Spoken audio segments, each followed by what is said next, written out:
Well, as I said, Bill Walsh is with me right now. Good to see you, sir, as always. And got a few things to talk about today in third. And the first one is dryer replacement. So when it comes to dryers, I know this is something that you've been talking about and the cost. And so Yes. what are you folks looking at? Well, last Monday, we had two resolutions in the Third Mutual Maintenance and Construction Committee that we're going to advance to the board. And basically what we are going to do is we're going to purchase somewhere near 300, a little over 300 commercial dryers, coin-operated commercial dryers. The first resolution was to have staff go out and find companies, quality companies that build commercial dryers with coin boxes in them, and come back to the board with some recommendations on cost of purchase and the implementation of that. Are there certain companies that specialize? Well, like I think Speed Queen, Maytag, Whirlpool, you know, names that you all know. Yeah. But, you know, they're going to go out But they have and their look commercial at those. line. Right, and they make commercial. Right now we just have residential dryers, and we've looked at this for the last year and a half, 2 years, and we're running a deficit of about $180,000 a year over what we collect in coin boxes. Now, a lot of people who live in units that have, you know, that don't live in three-story buildings, or units that don't have access to, you know, the ability to put washers and dryers in their units, like the standalone laundry rooms and things, don't realize, I think, that those folks pay an additional assessment every year for to do the replacement and repair of washers and dryers. So we feel that with these commercial dryers, we're going to wind up with a better product that's going to require less maintenance over the long haul, and actually do a better job of drying clothes. Right. And so that was the first resolution, or motion resolution. The second was that we're going to put this off till the last quarter of this year. Okay. Because the timing of it is, since we've got finance issuing the assessments, it's going to be better if we're going to reduce the assessment that those folks in three-story buildings and who use standalone laundry rooms. If we're going to reduce that assessment, we haven't decided how much or what. Right. It'll be much easier for finance to just put that into next year's assessments. And so it'll be easier. And I can probably say with pretty accurate statement that we will probably be charging 50 cents to dry a load of laundry, and that is just so we can stay in line with United, who's up their washer fees to $1 a wash. And in fact, we looked at the finance numbers on coin collection at the finance committee on Tuesday, and we've been kind of going steady, or maybe even down a little bit on our collections. All of a sudden we had a spike of over $5,000 in, and we're thinking that there's a number of people in United that might be coming over to some of those standalone laundry rooms and washing their clothes, because they only have to pay 50 cents in third. Now, we don't know that for a fact, but it was kind of a what's going on? So the dryers are you're looking at towards the end of the year. Does that mean they'll be put in, or you're purchasing at the end of this year, and that means they'll go in about a year from now? I think the goal right now, at least in my mind, is to get it done at the end of the year or right at the first of the year. And staff has said it would take them, with their staff levels right now, about 3 months to change out all the dryers. But some of the people they've already talked to that actually are willing to sell us those dryers they can also put a crew in, and they figure they can do it in about 30 days. So we probably... And they'll take away the old ones? They'll take away the old ones. I don't know, there will be some residual value in some of those. I don't know what that's all got to be thought out over the next 8 or 9 months. So.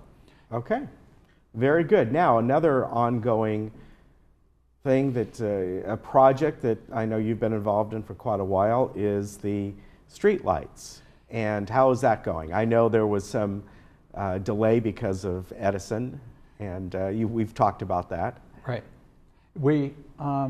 Basically we're going to sign a contract with a company.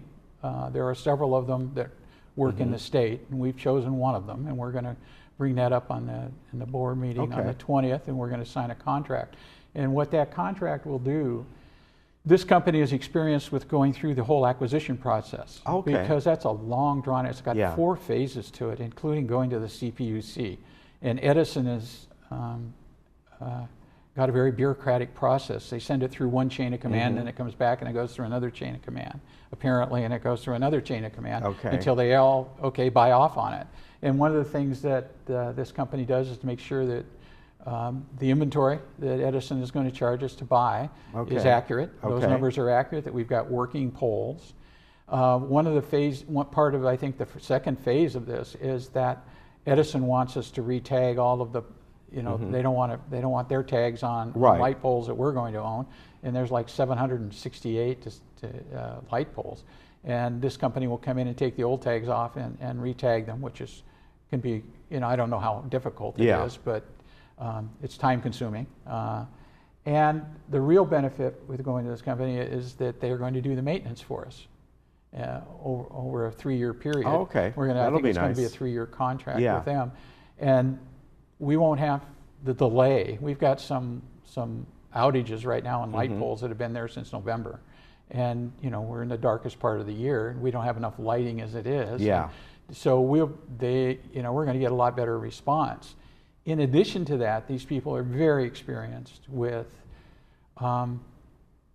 putting LED lighting onto poles that have had traditionally high pressure sodium or other Okay. types of lighting. So they'll be able to do that. And they'll be able Yeah. to tell you, they'll be able to look at how many lumens that are going to need, what the dispersion is going to be. So they're going to have all that expertise that they're going to bring to the table and advise us on which poles we can put arms on to go out over the sidewalk and the streets, because these mushroom head pole light fixtures just do not disperse a lot of light. And we're hoping that with the combination of LED lighting and better fixtures that we can disperse more light without Yeah. actually having to add hundreds of more poles. Right. Well, very And good. so, Yeah, okay. that'll be good.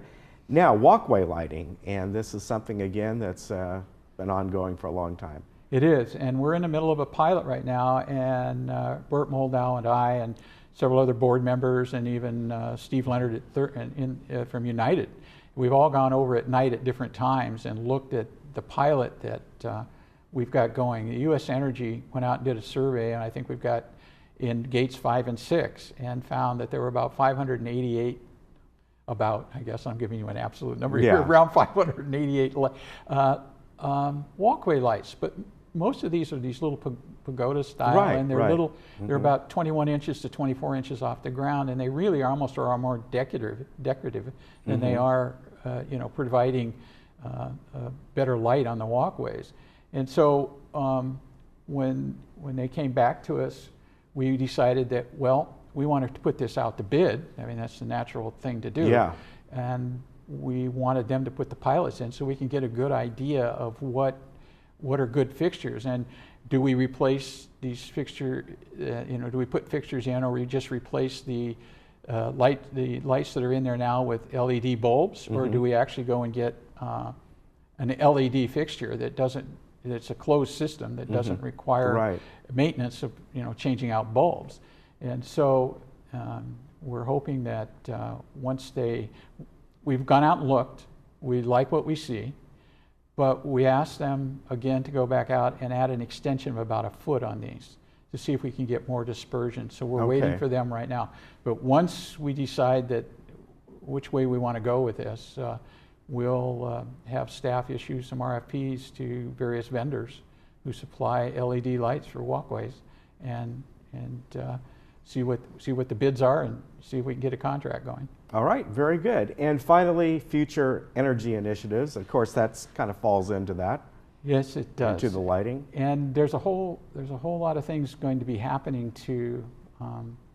Right now, we know we have a 50-year-old infrastructure, and we're seeing. A year ago, when we were tracking the number of electric vehicles in here, plug-in electric vehicles, Right. not golf carts, we had a page full of cars registered in the community.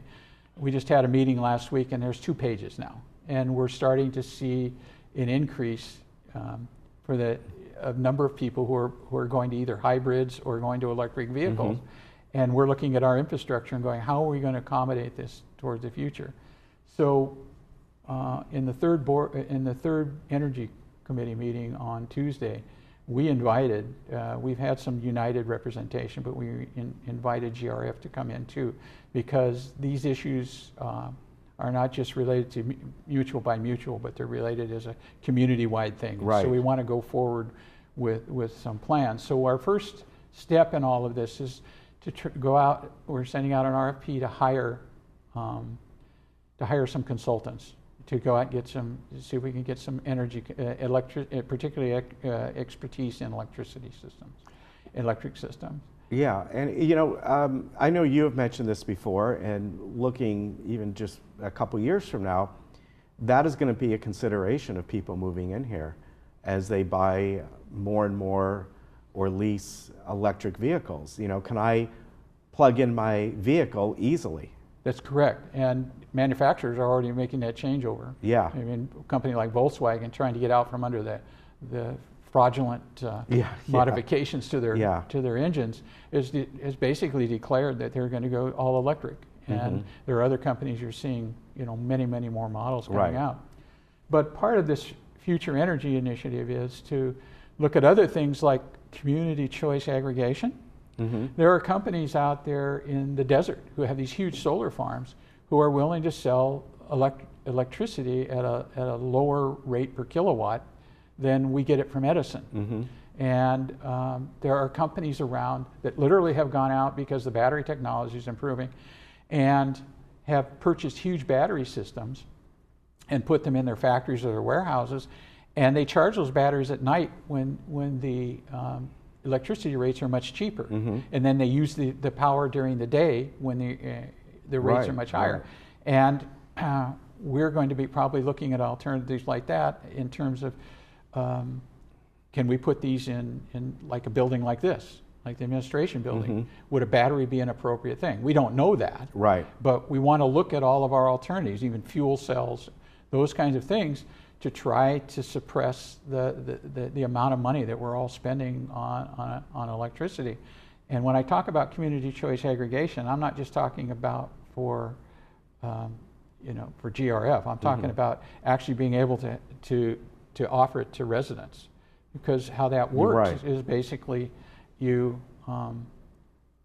hire this company, and Edison does all of the delivery of the electricity and the billing. Nothing changes. It's just that you go to a different supplier of your electricity for less money. So there's a whole lot of issues in that we're just starting to look at. Yeah, so different possibilities out there, but you know, it's kind of nice that there are those possibilities where a few years ago there wasn't. That's right, and battery technology is improving all the time. I mean, it's and the state is also looking at trying to get more of a distributed network, so you're not so concentrated on central locations for power supply. Right. Because by decentralizing it actually in a way makes it more secure. So very good, exciting stuff. That's my little spiel for today. All right, always good to see you. Always Thank you good to very see you, much, Ken. sir, for coming in. Take care. And we'll be right back.